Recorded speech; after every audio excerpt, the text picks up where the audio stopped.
Assalamualaikum warahmatullahi wabarakatuh. Selamat pagi.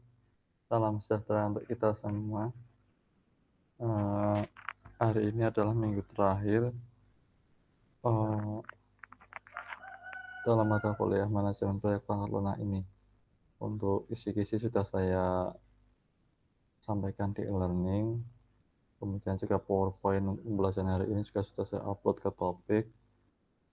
Silahkan nanti bisa diunduh terlebih dahulu sebelum mendengarkan pembahasan ini. Ya, jadi eh, intinya nanti tujuannya bagaimana kita bisa mengatur waktu, manajemen waktu proyek agar proyek tersebut tentunya eh, selesai sebelum waktunya atau tepat waktu dengan eh, nilai yang baik. Nah, tujuan pembelajarannya yaitu satu, memahami pentingnya jadwal proyek dan memanajemen waktu proyek yang baik. Berikutnya, menentukan aktivitas sebagai dasar membuat jadwal proyek. Yang ketiga, menjelaskan bagaimana manajer proyek menggunakan diagram jaringan dan ketergantungan untuk menentukan urutan aktivitas. Yang keempat, memahami hubungan antara estimasi sumber daya dan jadwal proyek. Menjelaskan bagaimana beberapa tools dan teknik dapat membantu manajer proyek untuk melakukan estimasi durasi aktivitas. Oke, jadi berikutnya adalah menggunakan Gantt chart untuk merencanakan dan melacak informasi jadwal menemukan jalur kritis proyek dan menjelaskan bagaimana critical change, scheduling, dan PERT, singkatan dari program evaluation dan review teknik yang mempengaruhi pembuatan jadwal. Berikutnya menjelaskan bagaimana software manajemen proyek dapat membantu dalam manajemen waktu proyek. Yang ketiga, kenyataan dan isu terkait dengan pengendalian dan manajemen perubahan pada jadwal proyek. Yaitu Gantt chart ya, seperti yang sudah saya jelaskan sebelumnya, itu kita bisa pakai Trello juga bisa, Trello nanti di searching sendiri, kemudian Microsoft Project. Ya enaknya sih kalau saya pakai Microsoft Project ya, karena bawaan dari Microsoft itu sudah satu paket dengan Microsoft Word, Microsoft Excel, plus PowerPoint dan sebagainya. Nah, jadi ini itu sebenarnya sama seperti timeline yang sering kita buat, hanya ini lebih detail lagi ya, tidak kaku. Maksudnya ada panah-panahnya, ada semacam alur cerita. Jadi kita membuat chart ini itu seperti kita bercerita tentang sesuatu. Nah, ini di sini ada WBS ya atau breakdown structure ya. Jadi tiap pekerjaan itu di bawahnya ada detail penjabarannya. Nah, dan ada durasinya juga ini, yang durasi panah-panahnya ya, kemudian ya nanti ada beberapa hal di Microsoft Project itu yang bisa kita ulik ya, bisa kita uh, buka satu-satu, fungsinya untuk apa, bisa dicoba nanti. Mengapa jadwal proyek itu penting? Jadi yang pertama itu ya, manajer itu menganggap penyerahan hasil tepat pada waktunya adalah tantangan yang paling besar. Jadi kalau dilihat dari sini itu eh, justru ya dengan tepat waktu itu tantangan malah itu. Nah, berarti unik ya, sudah diestimasi masih saja itu sebuah tantangan. Kalau tepat waktu ya berarti apakah ini sering molor atau tidak ya saya kurang tahu, cuman eh, tepat waktu kok yang sebagai tantangan itu berarti itu menjadi catatan bahwa ya, bagaimana pada umumnya kita itu menyelesaikan sebuah masalah atau proyek. Isu mengenai jadwal merupakan sebab utama terjadinya konflik dalam proyek, khususnya pada paruh kedua jalannya proyek. Ya. Eh, Jadwal itu kan yang menentukan orang banyak ya. Jadi isu ini tuh yang paling eh, terlihat ya, karena kan ini dirapatkan kemudian nanti diambil keputusan. Waktu merupakan besaran yang paling tidak fleksibel. Waktu akan berlalu apapun yang terjadi pada proyek. Jadi proyek yang sudah dijadwalkan waktunya kita kerjakan atau tidak, bagian-bagian lainnya itu tetap waktu akan berjalan.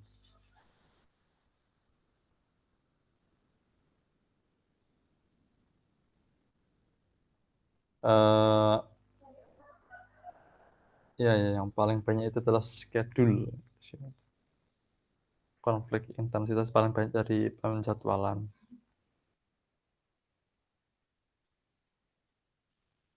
Nah, karena penjadwalan sendiri itu memang ya butuh butuh koordinasi, butuh rapat-rapat gitu ya untuk diambil keputusan. Ya, penyebab konflik jadwal itu adalah ada individual work style dan perbedaan budaya. Ya, di Jepang dengan di Indonesia ya beda ya kalau urusan jadwal ya. Ya. Kalau kita terapkan eh, individual work style ataupun perbedaan budaya ya di Indonesia ya, misalnya terapkan dengan kita studi banding ke Jepang, tetap tidak bisa ya, tetap akan sulit ya, karena memang kan Jepang memang budayanya mungkin tepat waktu. Di Indonesia kan ada nongkrong dulu, ada nyantai dulu ya, jadi nggak bisa jadi seperti itu kan ya, sulit merubah perilaku itu. Indikator tipe berfokus pada perilaku individu terhadap struktur dan tenggang. Ya, ya jelas lah pokoknya ya, kalau memang baca itu jadwal orang Indonesia saja. Misalkan rapat dimulai jam 9 ya bilang saja jam 8 gitu. Karena ada yang molor kan tetap nanti kurang lebih yang mulai jam 9.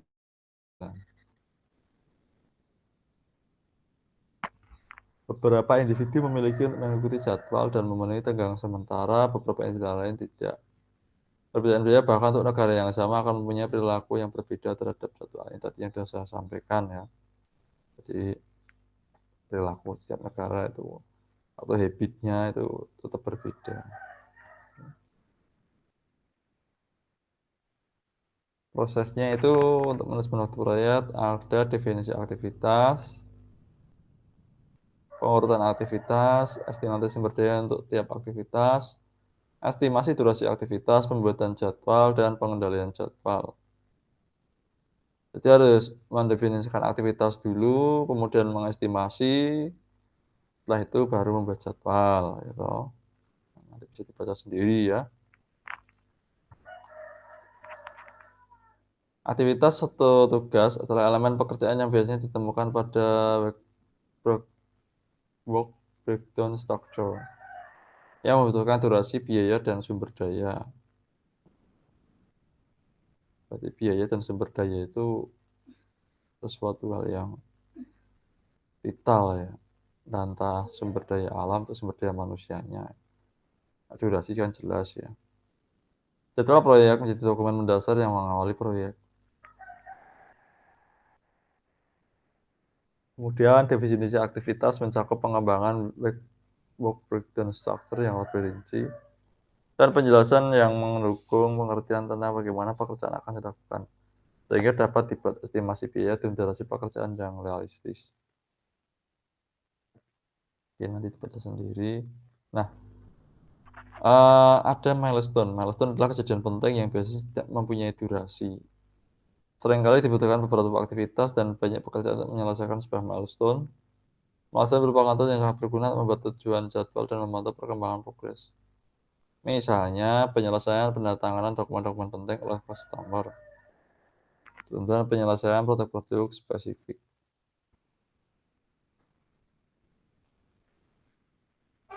Milestone ini bukannya, maksudnya bukan dikatakan tidak punya durasi, itu maksudnya bukan tidak punya waktu ya, hanya dia tidak terjadwal, tapi kadang kita harus melakukan gitu. Ya seperti mungkin istirahat, gitu. Makan, ya, beribadah, itu kan di sela-sela mengerjakan proyek tetap ada hal seperti itu. Itu namanya milestone. Kalau di sini contohnya penyelesaian penandatanganan dokumen-dokumen penting oleh customer. Ya iya, penandatanganan ini kan nggak pernah ada jarang sekali terpantau di jadwal ya, tahu-tahu suruh tanda tangan aja, kan gitu. Kalau pembuatan dokumen itu mungkin sudah terjadwal, kalau penandatanganan kan kadang belum terjadwal.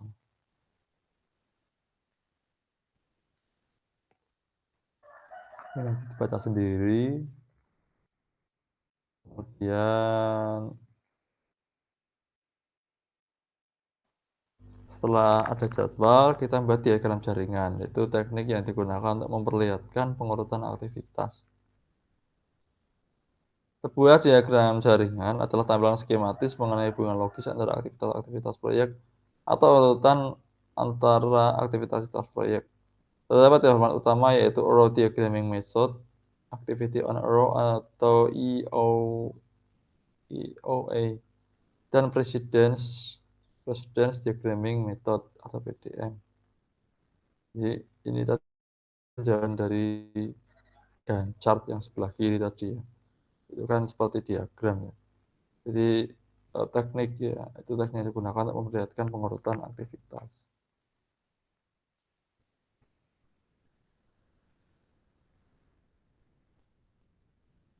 Ini hari-hari yang dibutuhkan untuk mengerjakan 1, 2, 3, 4, 5, 6, 7, 8 pekerjaan dalam satu proyek.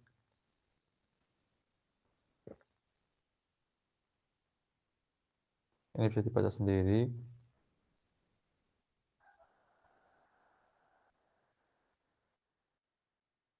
Langsung saja ke terakhir yaitu mengestimasi ya.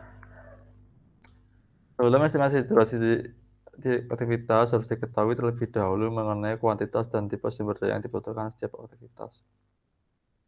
Isi pentingnya apa? Seberapa sulit untuk menyelesaikan sesuatu aktivitas tertentu dalam proyek yang bersangkutan? Bagaimana sejarah keberhasilan organisasi dalam mengerjakan aktivitas yang serupa? Apakah tersedia sumber daya yang dibutuhkan? Ya, jadi intinya sebelum membuat estimasi ya kita lihat dulu terutama durasinya, sumber dayanya, kemudian biaya atau anggarannya, baru kita melihat durasi aktivitasnya, seperti itu kurang lebih. Nah, durasinya aktivitas bagaimana untuk mengestimasi, yaitu durasi mencakup jumlah waktu aktual ya, aktual itu yang sebenarnya untuk mengerjakan suatu aktivitas di tempo waktu yang hilang atau semacam milestone tadi itu. Effort adalah jumlah hari-hari atau jam kerja yang diperlukan untuk menyelesaikan sebuah tugas. Effort biasanya tidak sama dengan durasi. Individu yang mengerjakan pekerjaan harus membantu dalam membuat estimasi durasi aktivitas dan kemudian harus ditinjau ulang oleh seorang ahli. Jadi setelah dibuat estimasi ini harus ditinjau dulu oleh seorang ahli atau konsultan tentang proyek ya, konsultan proyek ini yang tahu seperti ini.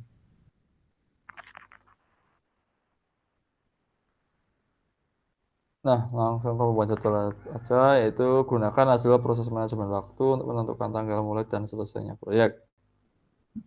Prosesnya manajemen waktu itu bagaimana? Bisa dilihat tadi dari awal. Tujuan utama adalah untuk membuat jadwal proyek yang realistis yang dapat digunakan sebagai dasar untuk memantau kemajuan proyek dalam dimensi waktu. Jadi tujuannya itu untuk membuat jadwal proyek yang realistis, yang nantinya digunakan sebagai dasar untuk memantau kemajuan proyek dalam dimensi waktu.